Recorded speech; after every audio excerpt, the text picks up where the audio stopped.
మాచర్లలో TDP దాష్టీకానికి రుజువుగా నిలిచే వీడియోలు ఒక్కొక్కటిగా వెలుగులోకి వస్తున్నాయి. పోలింగ్ రోజున మాచర్లలో జనంపై దాడి చేసి రిగ్గింగ్కు పాల్పడింది టీడీపీ.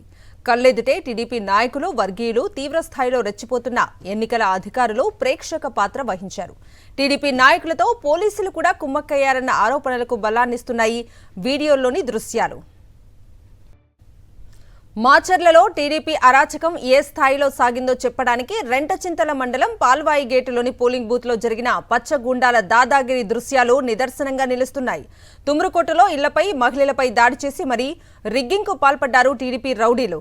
వైఎస్ఆర్సీపీ మద్దతుదారులను ఓటు వేయనివ్వకుండా అడ్డుకున్నాయి టీడీపీ మూకలు.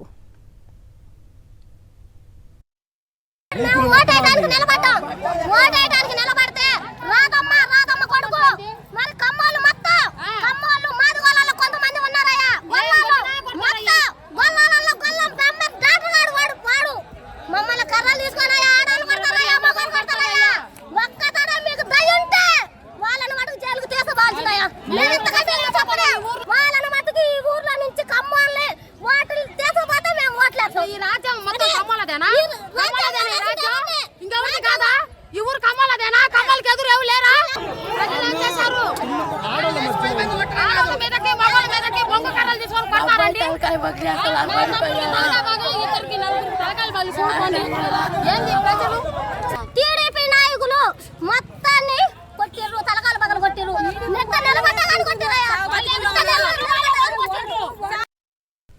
రెంటచింతల మండలం పాల్వాయి గేటులోని 201, 202 పోలింగ్ బూత్లలో యథేచ్ఛగా రిగ్గింగ్కు పాల్పడ్డారు టీడీపీ రౌడీలు. ఓటర్లు బూత్ లోపలికి వెళ్లేందుకు ప్రయత్నించడంతో దాడులకు తెగబడ్డారు. టీడీపీ రిగ్గింగ్పై పోలీసులు, ఎన్నికల అధికారులకు ఫిర్యాదు చేశారు. మాచర్ల ఎమ్మెల్యే పిన్నెల్లి రామకృష్ణ. అయినా వారు పట్టించుకోకపోవడంతో పచ్చమూకలు మరింత రెచ్చిపోయాయి. జనాన్ని ఓటేయనివ్వకుండా రిగ్గింగ్కు పాల్పడ్డాయి. దీన్ని అడ్డుకోవటానికి వెళ్లిన ఎమ్మెల్యే పిన్నెల్లి రామకృష్ణారెడ్డిని నిలువరించారు టీడీపీ నాయకులు. వారికి పోలీసులు కూడా జత కలిశారు. ఇందుకే ఈవీఎంను పగలగొట్టామని వైఎస్ఆర్సీపీ కార్యకర్తలు అన్నారు. అయితే ఆ వాయిస్ను వక్రీకరించి వైఎస్ఆర్సీపీయే దౌర్జన్యం చేసిందని చెప్పేందుకు పచ్చమూక ప్రయత్నాలు చేస్తోంది. మొత్తం వీడియో ఫుటేజ్ బయట పెడితే టీడీపీ రిగ్గింగ్, పచ్చమూక అరాచకం బయటపడుతుందని అంటున్నారు వైసీపీ కార్యకర్తలు. పోలింగ్ రోజున మాచర్ల నియోజకవర్గంలోని పలు గ్రామాల్లో కర్రలు, మారణాయుధాలతో హల్చల్ చేశారు టీడీపీ గూండాలు. పాల్వాయి గేటు, జట్టిపాలెం, తుమ్రుకోట, ఒప్పిచెర్ల, చింతపల్లిలో జనాలను భయపెట్టేలా దౌర్జన్యకాండకు దిగారు. టీడీపీ గూండాల విధ్వంసానికి సంబంధించిన వీడియోలు వెలుగులోకి వస్తుండటంతో వైఎస్ఆర్సీపీ నాయకులు తీవ్ర స్థాయిలో గలమెత్తారు. ఎమ్మెల్యే పిన్నెల్లి రామకృష్ణారెడ్డి వీడియో ఒరిజినలా, నకిలీనా తేల్చాలని డిమాండ్ చేస్తున్నారు. ఆ వీడియోను ఈసీ, పోలీసులు విడుదల చేయకుండానే అది ఎలా బయటకు వచ్చిందనే దానిపై విచారణ జరపాలని కూడా డిమాండ్ చేస్తున్నారు. అక్కడ కేవలం కావాలని పోలింగ్ శాతం వైసీపీకి అనుకూలంగా ఉందని వాళ్ళకి తెలిసి లోపలికి వెళ్ళి మహిళల మీద అరాచకం చేసి ప్రశాంతంగా పోలింగ్ జరుగుతున్న చోట వెళ్ళి మహిళలను కొట్టి భయభ్రాంతులు చేసి అక్కడ సీసీ కెమెరాలన్నీ పీకేసి అదేందని మేము వెళ్ళి మా మీద కావాలని రాళ్లతోటి, కర్రలతోటి దాడి చేసి అదేవిధంగా భయభ్రాంతులకు గురి చేసి అక్కడ సీసీ కెమెరాలను కూడా మొత్తం పీకేసి అక్కడ విజువల్స్ ఉన్నాయి, చూడమనండి. పోలీసులు వైఫల్యం చెందారు. జోలకంటి బ్రహ్మారెడ్డి ఇక్కడున్న టీడీపీ నాయకులకి తెగ ఫోన్లు చేశాడు. రిగ్గింగ్ చేయండి, వాళ్ళని వస్తే కొట్టండి, అవసరమైతే నేనున్నా మీకు అడ్డు అని. మేమంతా అవదు అని అనుకున్నాం. వీళ్ళు పోలింగ్ బూత్లోకి వెళ్ళి ఎప్పుడైతే మహిళల పట్ల, మా ఏజెంట్ల పట్ల ఎప్పుడైతే దాడికి దిగారో మేము అప్పుడే అక్కడికి చేరుకున్నాం. అంటే అప్పటికి మాకు తెలియదు వాళ్ళు దాడికి దిగారని. దాడి అయిపోయిన తర్వాత ఈవీఎంలు మొత్తం పలగొట్టి, సీసీ కెమెరాలు పలగొట్టిన తర్వాత బయటకు వచ్చిన తర్వాత మేము ఆ ప్రాంతంలో ఉన్నాం. మా మీద కనీసం ఒక 150 మంది రాడ్లు, కర్రలు రెడీగా పెట్టుకున్నారు. ఒక్కసారిగా 200 మంది, 150 మంది మా మీద పడేసరికి మేము ఎటు పోలేని పరిస్థితి. అది మొత్తం గోడ చుట్టూ పారి గోడ 6 అడుగులు ఉంది, ఎటు పోలేం. పల్నాడు జిల్లా మాచర్లలో పచ్చమూకల అరాచకానికి హద్దే లేకుండా పోయింది. మాచర్లలో ఒకవైపు టీడీపీ ఈవీఎంల ధ్వంసం, మరోవైపు యథేచ్ఛగా రిగ్గింగ్లు, దాడులు, హత్యాయత్నాలు జరిగాయి. ఇంకోవైపు మాచర్ల వైఎస్ఆర్సీపీ అభ్యర్థి పిన్నెల్లి ఓటేయకుండా కుట్రలు చేశారు. ఓటేసేందుకు కండకుంటకు వెళ్తుండగా రోడ్డుపైనే అడ్డగించారు. పోలింగ్ సమయం ముగిసే వరకు అడ్డుకోవాలని టీడీపీ కనుసన్నుల్లో పోలీసులు కుట్ర చేశారు. పిన్నెల్లి ఆయన కుమారుడు గౌతమ్ను కారులోనే రోడ్డుపై నిర్బంధించారు. పిన్నెల్లితో పాటు నర్సరావుపేట లోక్సభ అభ్యర్థి అనిల్ కుమార్ యాదవ్ని పోలీసులు అడ్డుకున్నారు. 10 కిలోమీటర్ల వరకు కార్లను ముందుకు కదలనీయకుండా ఒకదాని తర్వాత మరొకటిని వెంబడించారు పోలీసులు. పల్నాడు జిల్లాలో పచ్చ మూకలు ఇంకా చెలరేగిపోతూనే ఉన్నాయి. ఎస్పీ బిందు మాధవ్పై వేటు పడ్డప్పటికీ అధికారుల వైఖరిలో మాత్రం మార్పు రావటం లేదు. జిల్లాకు చెందిన ఒక ఉన్నతాధికారి అండతో మరింత రెచ్చిపోతున్నారు టీడీపీ నేతలు. పోలింగ్ రోజు మాచర్లలోనే తిష్టవేసిన సదరు అధికారి పచ్చపార్టీ నేతల అరాచకాలకు ఫుల్ సపోర్ట్ చేశారు. పైగా పల్నాడు జిల్లాలో టీడీపీ నేతల అరాచకాలపై వైఎస్ఆర్సీపీ అభ్యర్థులు ఎన్నిసార్లు ఫోన్ చేసినప్పటికీ లిఫ్ట్ చేయలేదు. ఈ పచ్చముక్కల దౌర్జన్య కాండకు సంబంధించి పూర్తి అప్డేట్స్ ను అందించడానికి మా ప్రతినిధి సతీష్ అలాగే అశోక్ లైవ్ లో సిద్ధంగా ఉన్నారు. ముందుగా సతీష్ దగ్గరికి వెళ్దాం. సతీష్ చెప్పండి, ఈ పచ్చముక్కల దౌర్జన్య కాండకు సంబంధించి అప్డేట్స్ ఏంటి? కవిత, పోలింగ్ నాడు తెలుగుదేశం పార్టీ కార్యకర్తలు నాయకులు మాచర్ల నియోజకవర్గంలో సృష్టించినటువంటి బేభత్సం, చేసినటువంటి రౌడీయిజం, అరాచకం ఒక్కొక్కటి వీడియోలతో సహా ఇప్పుడు బట్టబయలవుతుంది. ఆఖరికి పిన్నెల్లి రామకృష్ణారెడ్డిని ఓటు హక్కు వినియోగించుకోవడానికి కూడా వీలు లేకుండా పోలీసులతో కలిపి తెలుగుదేశం పార్టీ కార్యకర్తలు విధ్వంసం సృష్టించేందుకు, అడ్డంకులు సృష్టించేందుకు ప్రయత్నించినటువంటి దృశ్యాలు కూడా ఇప్పుడు బట్టబయలవుతున్నాయి. ముఖ్యంగా తెలుగుదేశం పార్టీ ఆ 2 ప్రాంతాల్లో పూర్తి ఫోకస్ పెట్టింది. అక్కడ అల్లర్లు సృష్టించి, అరాచకం సృష్టించి ఓటర్లను ఓటేయకుండా తరివేసింది. ఒకటి ఏదైతే రెంటచింతల ఆ మండలం పాలవాయి గేట్లో పోలీస్ స్టేషన్స్ 201, 202, అదేవిధంగా ఆ తుమ్మరకోట పోలీస్ స్టేషన్ ఉన్నటువంటి 203, 204, 205, 206 ఈ మొత్తం పోలింగ్ స్టేషన్ని బూత్ క్యాప్చర్ చేసి రిగ్గింగ్ జరుపుకునేటువంటి ప్రయత్నం చేసింది. దాన్ని ప్రతిఘటించినటువంటి వైఎస్ఆర్ కాంగ్రెస్ పార్టీ కార్యకర్తలపైన, అక్కడ ఉన్న ప్రజలపైన కూడా మూకుమ్మడి దాడులు చేసింది తెలుగుదేశం పార్టీకి సంబంధించినటువంటి కార్యకర్తలు. మనం చూస్తే పాలవాయి గేట్లు ఎవరైతే టీడీపీ ఏజెంట్ శేషగిరిరావు ఉన్నారో వచ్చిన వాళ్ళందరినీ కూడా కర్రలతో కొట్టడం, తరిమి కొట్టడం, రాళ్లతో కొట్టడం, అదేవిధంగా ఎమ్మెల్యేపై కూడా దాడి చేసేటువంటి ప్రయత్నం చేశారు. అదేవిధంగా దాంతోపాటు అక్కడ ఉదయం నుండి కూడా రిగ్గింగ్కి పాల్పడ్డారు. సో అందుకని ఇప్పుడు అక్కడ ఉన్నటువంటి వీడియోల్ని ఆ ఈసీ విడుదల చేయాలని వైఎస్ఆర్ కాంగ్రెస్ పార్టీ డిమాండ్ చేస్తుంది. మరొకవైపు తుమ్మరకోట్లో అయితే కర్రలతోనూ, రాళ్లతోనూ, రాడ్లతోనూ మూకుమ్మడిగా తెలుగుదేశం పార్టీ కార్యకర్తలు, రౌడీలు, బయట నుండి తీసుకొచ్చినటువంటి రౌడీలు పోలీసుల సమక్షంలోనే ఆ గ్రామం మొత్తానికి వెళ్ళి ఇళ్లపైన దాడులు చేశారు, ఇళ్లపైన రాళ్ళు వేశారు, ఇంట్లో ఉన్న జనాన్ని తరిమేశారు. ఆ తర్వాత పోలింగ్ బూతుల దగ్గరికి వెళ్ళారు. పోలింగ్ బూతుల దగ్గర లైన్లో ఉన్నటువంటి ఓటర్లు, ముఖ్యంగా బీసీ మహిళలు, మైనార్టీ మహిళలు, ఎస్సీ మహిళలు ఎవరైతే ఓటు హక్కు వినియోగించుకోవడానికి వచ్చారో వాళ్ళని కూడా కర్రలతో కొట్టి తరిమేశారు.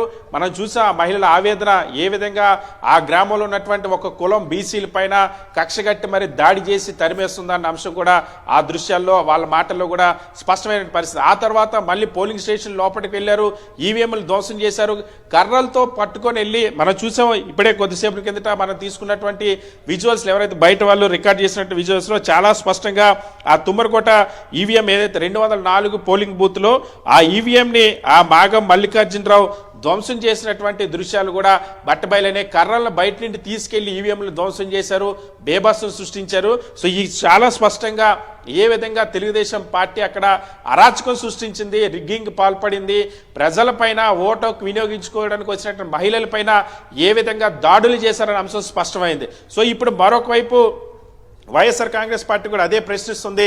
కొద్దిసేపటి క్రిందటే ఆ వైఎస్ఆర్ కాంగ్రెస్ పార్టీ రాష్ట్ర ప్రధాన కార్యదర్శి సజ్జల రామకృష్ణారెడ్డి కూడా ట్విట్టర్లో కొన్ని వీడియోస్ అన్నింటినీ కూడా పోస్ట్ చేశారు. అందులో చాలా స్పష్టంగా మాచర్ల నియోజకవర్గంలో జరిగినటువంటి ఒక్కొక్క ఆ ఘటనకు సంబంధించినటువంటి కొన్ని ప్రశ్నలు సంధించారు. ఏదైతే తెలుగుదేశం పార్టీ నాయకులు ధ్వంసం చేస్తున్నప్పుడు ఓటర్లని అక్కడ ఓటు హక్కు వినియోగించకుండా వెళ్ళి వాళ్ళపై దాడులు చేస్తున్నప్పుడు ఈసీ ఎందుకు వాళ్ళని అరెస్ట్ చేయలేదు, ఈసీ ఎందుకు, పోలీసులు ఎందుకు వాళ్ళని అదుపులోకి తీసుకోలేదన్న అంశాన్ని ప్రశ్నించారు. అదేవిధంగా ఏవైతే 7 ఆ ఈవీఎంలను ధ్వంసం చేసినప్పుడు తెలుగుదేశం పార్టీ చేస్తే వాటికి సంబంధించినటువంటి వీడియో ఏవైతే ఫుల్ లెంత్ వీడియో పూర్తి స్థాయిలో ఎందుకు ఈసీ విడుదల చేయడం లేదు, కేవలం ఆ ఒక పాల్వాయి గేట్కి సంబంధించినటువంటి వీడియో అది అఫీషియల్గా విడుదల చేశారు, అన్అఫీషియల్ విడుదల చేశారు, సమాధానం కూడా చెప్పాలని ప్రశ్నించేస్తారు. ఖచ్చితంగా దీన్ని మళ్ళీ ఈసీ దృష్టికి కూడా ఇప్పుడు తీసుకెళ్లబోతుంది. Kavitha. Right Satish, thank you. ఇక పల్నాడు జిల్లాలో పచ్చ మూకలు ఇంకా చెలరేగిపోతూనే ఉన్నాయి. ఎస్పీ బిందు మాధవ్పై వేటు పడ్డప్పటికీ అధికారుల వైఖరిలో మాత్రం మార్పు రావటం లేదు. జిల్లాకు చెందిన ఒక ఉన్నతాధికారి అండతో మరింత రెచ్చిపోతున్నారు టీడీపీ నేతలు. ఇక ఇదే అంశానికి సంబంధించి పూర్తి అప్డేట్స్ ని మా ప్రతినిధి అశోక్ అడిగి తెలుసుకుందాం. అశోక్, చెప్పండి, ఎస్పీ బిందు మాధవ్పై వేటు పడ్డప్పటికీ అధికారుల వైఖరిలో మాత్రం ఏమాత్రం మార్పు కనిపించడం లేదు. జిల్లాకు చెందిన ఒక ఉన్నతాధికారి అండతో టీడీపీ నేతలు మరింత రెచ్చిపోతున్నట్లుగా తెలుస్తోంది. దీనికి సంబంధించి పూర్తి అప్డేట్స్ ఏంటి?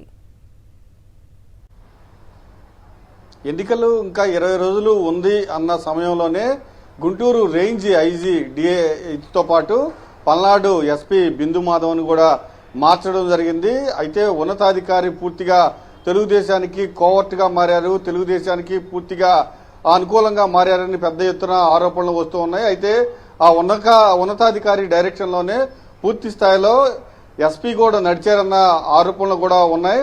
అయితే పూర్తిగా ఉన్నతాధికారి తెలుగుదేశం పార్టీకి అనుకూలంగా వ్యవహరించారు, ప్రతి చోట అనుకూలంగానే వ్యవహరించారని జిల్లాలో పెద్ద ఎత్తున ఆరోపణలు వెలువడుతున్నాయి. అంతేకాదు దాదాపు సమస్యాత్మకమైన ప్రాంతాల్లో 4 పల్నాడు జిల్లాకు సంబంధించి 4 నియోజకవర్గాల సమస్యాత్మకమైన ప్రాంతాలని ఈసీ ప్రకటించింది. కానీ పూర్తి స్థాయిలో అక్కడ వైఫల్యం చెందడం జరిగింది. దీనికి కారణం ఆ ఉన్నతాధికారే పూర్తిగా తెలుగుదేశానికి అనుకూలంగా వ్యవహరించారు. ఎన్నికల రోజు కూడా ఆ ఉన్నతాధికారి మాచర్లలోనే తిష్ట వేశారు. ఎస్పీ కూడా మాచర్లలోనే ఉన్నారు. కానీ ఆ ఉన్నతాధికారి కూడా మాచర్లలోనే ఉండి తెలుగుదేశానికి అనుకూలంగా డైరెక్షన్ ఇచ్చినట్లు కూడా మనకు తెలుస్తూ ఉంది. పూర్తి స్థాయిలో పల్నాడు జిల్లాలో వైఎస్ఆర్ కాంగ్రెస్ పార్టీ అభ్యర్థులు ఎవరైతే ఉన్నారో వాళ్ళందరినీ హౌస్ అరెస్ట్ చేయమని ఆయనే ఉన్నతాధికారే డైరెక్షన్ ఇచ్చారు ఎస్పీకి. కానీ తెలుగుదేశం అభ్యర్థుల్ని స్వేచ్ఛగా వదిలేశారు. వాళ్ళంతా హాయిగా రిగ్గింగులు చేసుకుంటూ ఎలక్షన్ గడిపిన పరిస్థితి చాలా స్పష్టంగా కనిపిస్తుంది. ఎంత పెద్ద ఎత్తున రిగ్గింగ్కి పాల్పడుతూ ఉంటే మాచర్లలో ఆ ఉన్నతాధికారి కూడా మాచర్లోనే ఉన్నారు. కనీసం స్పందించిన పరిస్థితి. ఏదైతే వైఎస్ఆర్ కాంగ్రెస్ పార్టీ అభ్యర్థులు ఉన్నారో మాచర్ల కానీ, గురజాలు కానీ, పెదకూరపాడు కానీ, సత్తెనపల్లి కానీ ఆ ఉన్నతాధికారికి అనేక మార్లు ఫోన్ చేశారు. ఎస్పీ లిఫ్ట్ చేయకపోవడంతో వెంటనే ఆ ఉన్నతాధికారికి ఫోన్ చేసిన ఆయన కూడా స్పందించని పరిస్థితి. ఖచ్చితంగా ఆ ఉన్నతాధికారి డైరెక్షన్లోనే ఇదంతా జరిగింది. ఖచ్చితంగా ఆయన తెలుగుదేశానికి అనుకూలంగా వ్యవహరించారు. పూర్తిగా విధ్వంసం జరుగుతున్న కళ్ల ముందు జరుగుతున్న ఆయన కూడా తెలుగుదేశానికి అనుకూలంగా వ్యవహరించడం వల్లే ఇంత దారుణమైన పరిస్థితి నెలకొందని కూడా పెద్ద ఎత్తున ఆరోపణలు వెల్లువడుతూ ఉన్నాయి. Right Ashok, thank you.